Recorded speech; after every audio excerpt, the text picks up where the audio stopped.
अस्सलाम वालेकुम। आज मैं बना रही हूँ रसमलाई, खुश्क दूध के साथ बनाऊंगी। बहुत ही लजीज तैयार होती है। तो देखिएगा एंड तक वीडियो कि मैं किस तरीके से रसमलाई तैयार करती हूँ। इसके लिए जिन चीज़ों की ज़रूरत है उसमें मेरे पास है 1 लीटर फ्रेश मिल्क, 1 कप मैंने खुश्क दूध का लिया है, हाफ कप मैंने चीनी ली है, 1 अंडा, 3 सब्ज़ इलायचियाँ हैं मेरे पास। इसकी जगह आप इलायची पाउडर भी इस्तेमाल कर सकते हैं। हाफ टी स्पून मैंने लिया है vanilla essence, half tea spoon से थोड़ा सा कम मैंने लिया है बेकिंग पाउडर, ये देख लें आप। हाफ टेबल स्पून मैंने लिया है मैदा, 1 टेबल स्पून मैंने लिया है मेल्टेड बटर या आप घी पिघलाकर वो इस्तेमाल कर सकते हैं। तो चलिए स्टार्ट करते हैं। सब्सक्राइब कीजिए ज्वेरिया किचन को और बेल आइकन को प्रेस कीजिए ताकि मेरी आने वाली हर नई वीडियो सबसे पहले आप तक पहुंचे, और वीडियो को एंड तक देखिए। तो अंडे के अंदर मैं डालूंगी वनीला एसेंस और इसको हम अच्छा सा फेंट लेंगे। कढ़ाई के अंदर मैंने दूध शामिल कर दिया है। इसी तरह खुला बर्तन आप लीजिएगा और उसके अंदर आप डाल दें इलायची और साथ ही चीनी भी। इसको हम उबलने के लिए रख देंगे। अब बाउल के अंदर हम डालेंगे खुश्क दूध, घी शामिल कर देंगे, मैदा, बेकिंग पाउडर। इसको पहले अच्छा सा मिक्स कर लेंगे सारी चीज़ों को।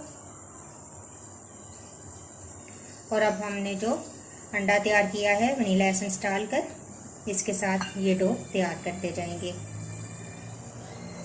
थोड़ा थोड़ा पहले अंडा आप शामिल करें। तो ये देखें सारा अंडा मैंने इसके अंदर शामिल कर दिया है। डो अच्छी सी तैयार हो गई है, ना बहुत ज़्यादा पतली है और ना सख्त है। ये देख लें। अब मैं छोटे छोटे इनके बॉल्स बनाऊंगी और दूध के अंदर शामिल करते जाएंगे। तो ये देखिए इस तरीके से आप बॉल्स तैयार करते जाएं और साथ साथ ही दूध के अंदर शामिल करते जाएं, बनाते जाएं और दूध के अंदर डालते जाएं। तो ये देखें दूध उबल रहा है और इसके अंदर हम शामिल करते जाएंगे, एक एक बनाते जाएंगे और साथ साथ शामिल करते जाएंगे। बॉल्स बनाते वक्त आपने ये ध्यान रखना है कि बॉल के ऊपर कोई क्रैक ना हो, वरना जो रसमलाई है ये हमारी फट सकती है।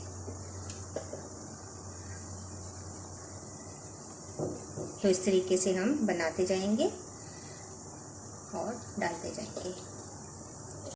तमाम बॉल्स मैंने बनाकर अंदर शामिल कर दिए दूध के। अब देखें, अपने चम्मच नहीं हिलाना, इस तरीके से आप अपने पैन को हिलाएं ताकि ये टूटे ना। 5 मिनट हम इनको तेज़ आंच पर पकाएंगे और फिर 5 मिनट हम हल्की आंच करके इनको पकाएंगे।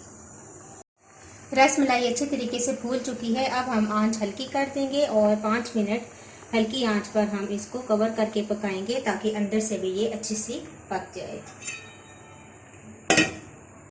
5 मिनट के बाद अब हम देखते हैं तो हमारी रसमलाई ज़बरदस्त तरीके से तैयार हो गई है। बहुत ही आहिस्ता आहिस्ता करके हम एक एक बॉल अपनी सर्विंग ट्रे में निकालते जाएंगे।